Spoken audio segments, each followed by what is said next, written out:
Okay, हम इस equation को डिस्कस कर रहे थे। अच्छा, एंड नेक्स्ट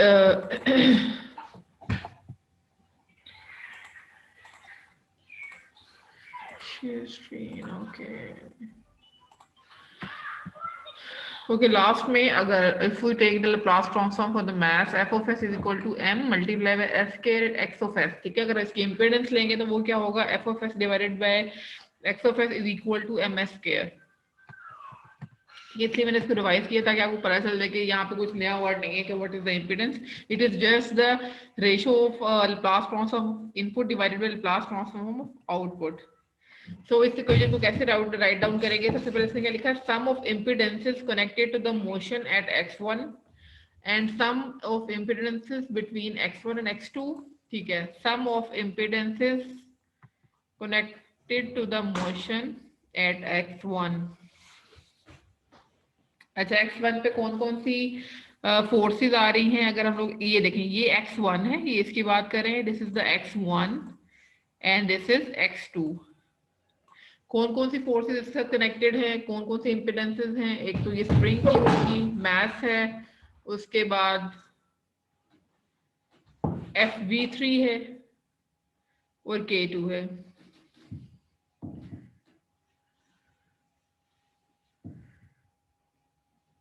सो कैसे राइट डाउन करेंगे? इसकी इम्पिडेंस क्या होगी? मैथ के लिए अभी पीछे देख के आए हैं, वो F of S divided by X of S, तो वो क्या है, m1s², ठीक है। अभी ये पीछे भी इसको देखा है हमने। अब माउस से इसको राइट करना मुश्किल हो जाएगा, m1s²। अच्छा, ये वाला ये देख लें आप लोग, ये लिखा हुआ है यहाँ पे m1s², ठीक है। एक तो ये हो गया, m1s² हो गया। स्प्रिंग की हम लोगों ने देखा वो खाली क्या आ जाएगा, K1। अब खाली K1 आएगा यहाँ पे और x1 के साथ K2 पे अटैच, मतलब यहाँ पे हमें ये देखने की जरूरत नहीं है कि हम ये देखेंगे K2 जो है वो x1 के साथ भी कनेक्टेड है और x2 के साथ। अभी हम लोगों ने सिर्फ x1 के लिए डिस्कस करना है कि इसके साथ कौन कौन सी इम्पिडेंसेस कनेक्टेड हैं। तो इसके लिए इसके साथ K1 भी कनेक्टेड है, इसके साथ K2 भी कनेक्टेड है, इसके साथ FV3 भी कनेक्टेड है और उसके बाद FV1 जो है इट इज ऑल्सो कनेक्टेड, और एक हमारे पास क्या, अप्लाइड फोर्स, ठीक है। तो x1 के साथ क्या क्या लिखेंगे इक्वेशन में, m1s², एक ये इम्पिडेंस आ गई, ये है for mass, FV1 plus FV3, क्योंकि इसमें s कॉमन है, दोनों क्या है हमारे पास, विस्कस टेम्पर है, तो इसके साथ s क्या हो जाएगा, मल्टीप्लाई हो जाएगा। एंड थर्ड वन कंपोनेंट्स कौन से हैं, K1 प्लस K2। ये क्या हो गया, ये हमारे पास डिस्कशन हो गई, that is the impedances connected to the motion at x1, ठीक है। अच्छा, इस इक्वेशन में नेक्स्ट हमारे पास क्या है, इफ वी क्लियर इट। अच्छा, नेक्स्ट पोर्शन क्या है, minus sum of impedances between x1 and x2। अच्छा, अब हम लोगों ने एक तो माइनस साइन लगाना है। अब आप लोग इस चीज में ये चीज जो है इसको नोट कर लें कि ये माइनस साइन हमेशा रहेगा, ये जो फॉर्मूला है, अब ये समझ लें कि ये जो क्वेश्चन लिखी हुई है आगे भी नेक्स्ट लाइन में, ये एक फॉर्मूला है। अब उस फॉर्मूला में आपने सिर्फ अपने क्वेश्चन के अकॉर्डिंग क्या सब्स्टिट्यूट करते जाना है, सिर्फ वैल्यूज को सब्स्टिट्यूट करते जाना है। अब minus sine as it is ही रहेगा, और आप लोगों ने ये देख लेना है कि x1 और x1 और x2 के बिटवीन कौन कौन से इम्पिडेंसेस है, कौन कौन से इम्पिडेंसेस है बिटवीन FV3 एंड K2, ठीक है। तो FV3s प्लस K2 आ गया ये, और साथ में क्या रहेगा इसके, माइनस साइन। अच्छा, नेक्स्ट हम लोग देखते हैं कि ये होगी first equation, this is the first equation, और नेक्स्ट इक्वेशन क्या आएगी, माइनस, ये हमेशा माइनस से स्टार्ट होगी, ठीक है। Minus sum of impedances between x1 and x2, और ये किससे मल्टीप्लाई होगा, that is multiplied with x1 of s, और सम ऑफ इम्पिडेंसेस बिटवीन, अच्छा अगेन माइनस साइन के साथ यही वाला सेम फैक्टर रिवाइज होगा, ये वाला, क्योंकि impedances between x1 and x2 वो सेम है, like this FV3s plus K2, ये बिटवीन है। अच्छा, जो सेकंड फैक्टर होगा वो प्लस साइन के साथ आएगा, और वो क्या होगा, sum of impedances connected to the motion at x2। अब हम लोग देखेंगे कि x2 के साथ कौन कौन सी इम्पिडेंसेस कनेक्टेड है। एक तो ये मास के इम्पिडेंस कनेक्टेड है, दूसरा ये FV3 कनेक्टेड है, थर्ड ये K2 कनेक्टेड है, FV2 कनेक्टेड है एंड K3 कनेक्टेड है। अब इसको कैसे राइट डाउन करेंगे, मास की इम्पिडेंस क्या होगी, M2s² plus FV2 plus FV3 multiply by S plus K2 plus K3, ठीक है। This is equation, this is the whole equation.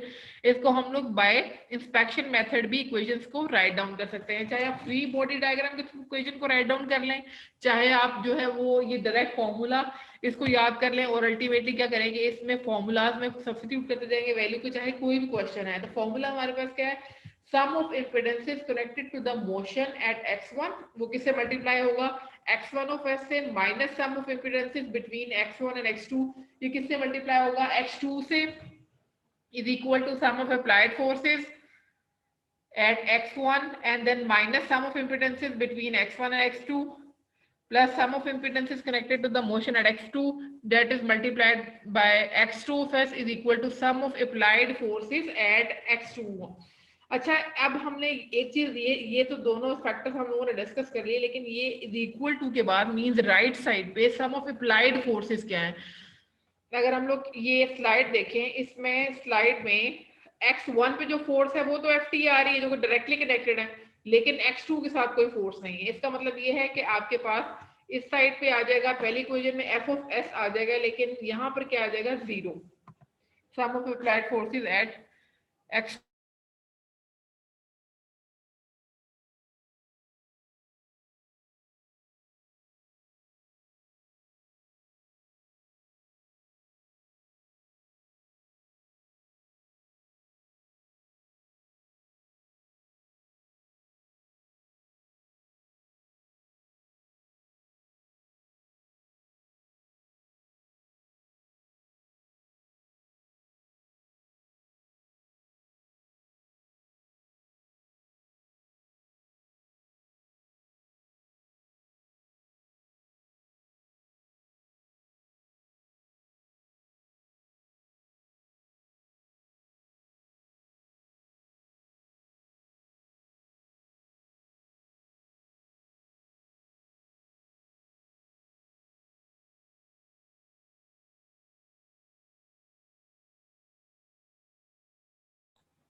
अच्छा, अब इसी तरह से हम लोग देखते हैं नेक्स्ट कोई इक्वेशन लेंगे, और बाय इंस्पेक्शन मेथड से इसको भी हम लोगों ने देखी है 2 डिग्री डायग्राम।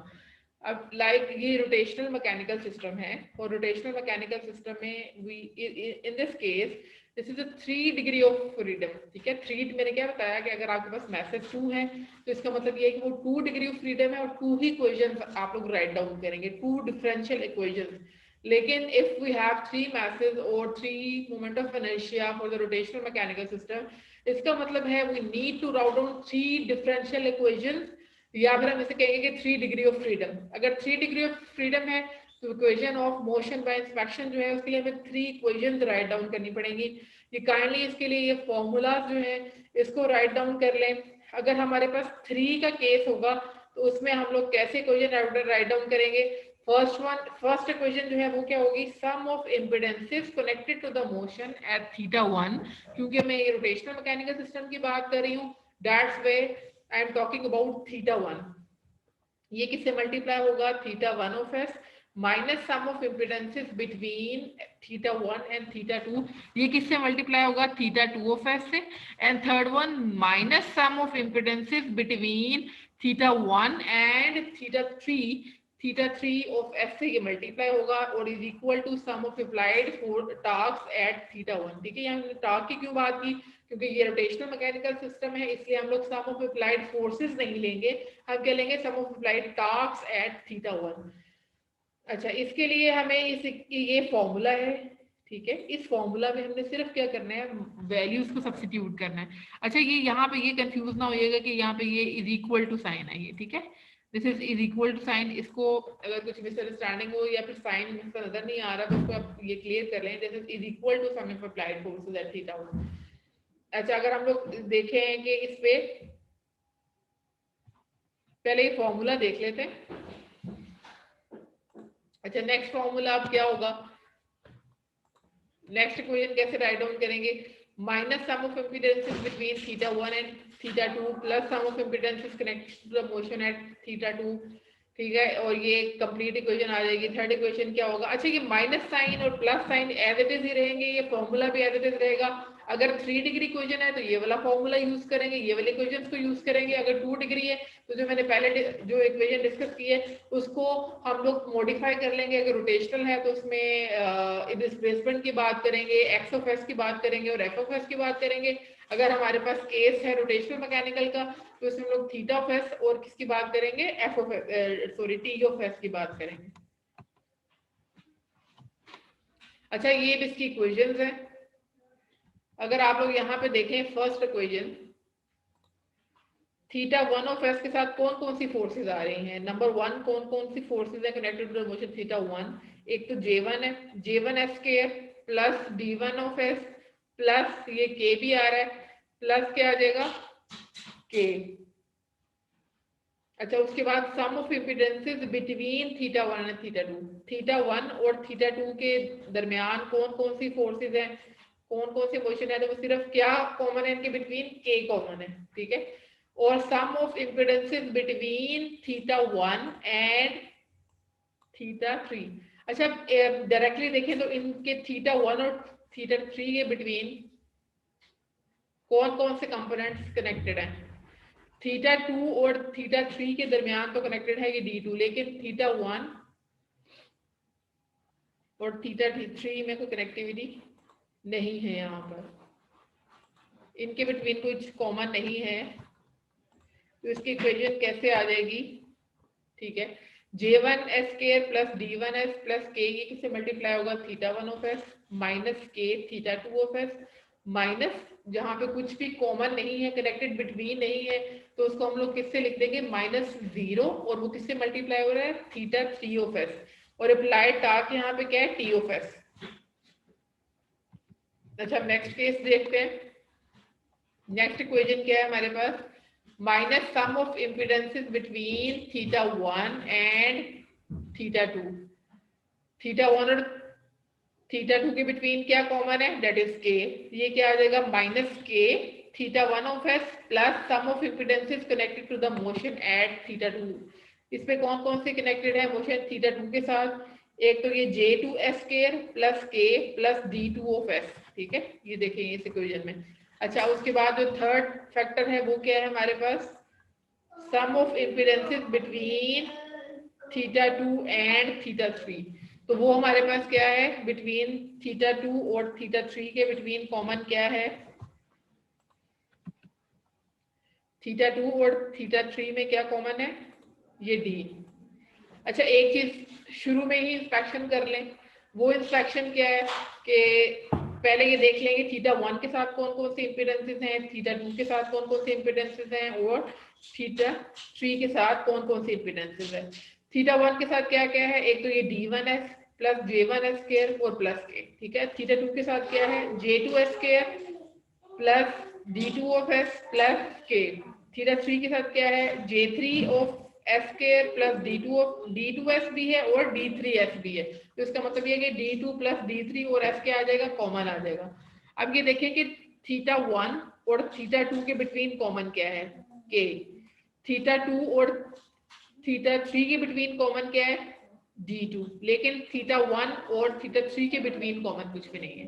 तो ये शुरू में इंस्पेक्शन कर लें कि थीटा 1 के साथ या फिर x1 ऑफ s के साथ x2 ऑफ s के साथ कौन कौन सी मोशन जो है वो कनेक्टेड है, कौन कौन सी इंपीडेंसेस कनेक्टेड है और इनके बिटवीन कॉमन क्या है। जब ये एनालिसिस बिल्कुल स्टार्ट में कर लेंगे तो इक्वेशन को राइट डाउन करने में कुछ भी प्रॉब्लम नहीं होगा।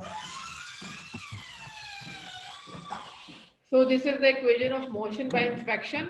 इन तीनों इक्वेशंस को हम लोगों ने राइट डाउन कर लिया उसके लिए फॉर्मूलाज में। तो ये जो फॉर्मूलाज के प्लस नेगेटिव साइन है, ये जो फॉर्मूला है ये एज इट इज रहेगा फॉर 3 डिग्री इक्वेशन। तो हमारे पास जो बुक में इक्वेशंस हैं ये सिर्फ 3 डिग्री ऑफ फ्रीडम तक क्वेश्चंस हैं, उसमें सॉल्व कर लेंगे। अच्छा, ये जो सारे क्वेश्चंस हैं आपकी बुक में क्वेश्चंस नॉर्मली रोटेशनल का तो जिक्र ही नहीं है कुछ चैप्टर नंबर 3 में।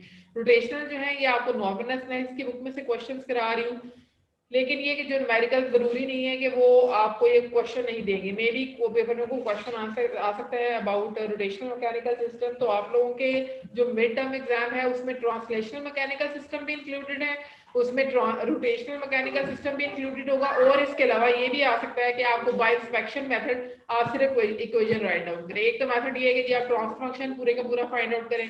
सेकंड मेथड क्या है आपके पास कि सिर्फ आपने इक्वेशन राइट डाउन कर देनी है बाय इंस्पेक्शन मेथड। तो उसके लिए क्या करना है, वो आप ये इक्वेशंस को इन फॉर्मूला में सब्स्टिट्यूट करेंगे और इक्वेशंस की वैल्यूज को राइट डाउन कर देंगे। तो अब थर्ड है आपके माइंड में ये आ रहा होगा कि हमने ये क्वेश्चन सॉल्व कैसे करना है। ये क्वेश्चन वो आपकी उस पर डिपेंडेंट है कि आप लोगों ने फ्री बॉडी डायग्राम के थ्रू करना है, या फिर आप लोगों ने क्या करना है, इन इक्वेशन को यूज करते हुए इसमें फॉर्मूलाज को पुट करना है और इक्वेशन को राइट डाउन करना है। अच्छा, इसके बाद आप लोग ये प्रैक्टिस करेंगे। उसके बाद नेक्स्ट पोर्शन है रोटेशनल सिस्टम विद गियर।